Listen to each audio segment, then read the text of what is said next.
হার্টে তার ব্লক ধরা পড়ছিল, যার কারণে সে আস্তে আস্তে চলাফেরা করে বেড়াতো। মানে যুবক মানুষ 30 এবং 40-এর কোঠায় তার বয়স, 30-এর উপরে 40-এর নিচে, এরকম বয়স, একটা মেয়ে একটা ছেলে সন্তান তার। এখন আপনি চিন্তা করেন তার সামনে মানে বুক ভরা আশা যে আমি এটা করবো সেটা করবো এই করবো এখানে যাবো, মেয়ে বিবাহ দেবো, ছেলে লেখাপড়া শিখাবো, তার একটা মানুষের কিন্তু অনেক আশা থাকে, ঠিক কিনা বলেন?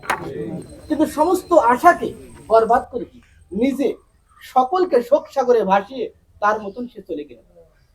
এটা প্রমাণ করে এই মায়াত, আজকে প্রমাণ করে আজকে তিনি মৃত্যুপথের যাত্রী, আমরাও আজকের এই মেহমান প্রমাণ করে যে আমিও চলে যাচ্ছি যেভাবে, আপনাদেরকেও সেভাবে যেতে হবে, ঠিক কিনা বলেন? এর আবর্তন বিবর্তন পরিবর্তন পরিবর্তন করার মতন কোন ব্যবস্থা কারো কি আছে বলেন? ছোট্ট যে দুইটা বাচ্চা সন্তান, যদি আজরাইল ফেরেশতা এসে বলতো যে তোমার আব্বা এখনো 10 বছর বাঁচবে, হার্টের রোগ ধরা পড়েছে, সমস্যা কি, এখন 2 লক্ষ টাকা এক জায়গায় দান করতে হবে, ছোট্ট মাসুম বাচ্চা বলতে 2 কেন 5 লক্ষ টাকা, তোমার আব্বা এখনো 10 বছর বাঁচবে, ঠিক না বলেন? যে আমাদের প্রত্যেকটা মানুষের সময় কিন্তু আল্লাহ তাআলা নির্ধারণ করে রেখেছেন।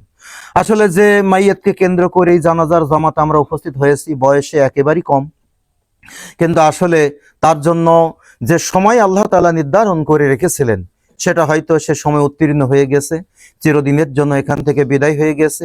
এর থেকে আমরা শিক্ষা নিতে পারি। আমাদের ভিতরে অনেক মানুষ আমরা মনে করি যে আমাদের সময় এখনো হয়নি, বয়স আরেকটু হবে, বার্ধক্য আসবে, সংসারের দায় দায়িত্ব সব ছেলেপেলের উপরে দিয়ে দেব, তারপরে মসজিদে আল্লাহ বিল্লাহ করব।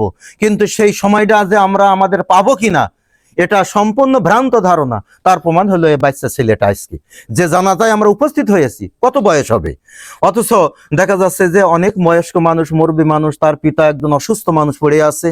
অথচ যে কথাটি আমরা আলেম ওলামাদের বক্তব্যে শুনি যে দুনিয়াতে আসার সিরিয়াল আছে, যাওয়ার কিন্তু সিরিয়াল নাই। আসলে বাবা আছে, বড় ভাইয়েরা আছে, অথচ সেই ছেলেটা সেই বড় ভাইয়ের তুলনায়, বাবাদের তুলনায় বয়সে একেবারেই কম, অথচ আল্লাহ রাব্বুল আলামিন তাকে উঠিয়ে নিয়েছেন।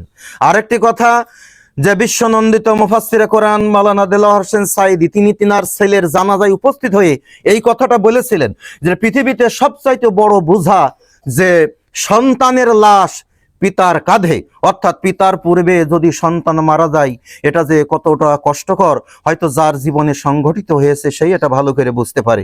যাই হোক, আল্লাহ পাকের অশেষ মেহেরবানি, আমরা জানাজার জামাতে উপস্থিত হতে পেরে এই মাইয়াতকে কেন্দ্র করে আমরা দোয়া করব, জানাজাটাও দোয়া, তারপরে তার জন্য আল্লাহ পাকের দরবার মাগফিরাতের দোয়া করি। আগে পরে আমাদের সবাইকে চলে যেতে হবে। এই মায়ের থেকে আমরা শিক্ষা নিতে পারি যে আমরা লাশ সামনে করে দাঁড়িয়েছি, সামনে আমাদের লাশ আর পেছনে হলো কবর, গোরস্থান। তো আমাদের জীবনের যে দৌড় কত দূর এখান থেকে তো আমরা বুঝতে পারি। আর আমাদের কি ওয়াজ লাগে, সামনে হলো লাশ আর পেছনে হলো কবর। সামনে হচ্ছে লাশ নিয়ে দাঁড়িয়েছি, পেছনে হচ্ছে কবর, আর এর পরবর্তী সিরিয়াল হয়তো আমি হই, আর যারা আমরা জামাতে উপস্থিত আছি কারো পরবর্তী সিরিয়ালে হয়তো কেউ আমরা আছি। আমাদেরকে চলে যেতে হবে, তবে আমাদের প্রত্যেকের জন্য সময় নির্ধারণ করা আছে। আল্লাহ পাক যে সময়টা আমাদের হায়াতি জিন্দেগি দান করেছেন এই সময়টা আমরা যেন কাজে লাগাই। কারণ আদ-দুনিয়াউ সিজনুল মুমিনিন ওয়া জান্নাতুল কাফিরিন, আদ-দুনিয়াউ মাজারাতুল আখিরা, দুনিয়া হলো আখিরাতের শস্যক্ষেত্র। তো এখান থেকে আমাদের কিছু কর্ম, ভালো ভালো কর্ম করে যদি আমরা এখান থেকে যেতে পারি, অবশ্যই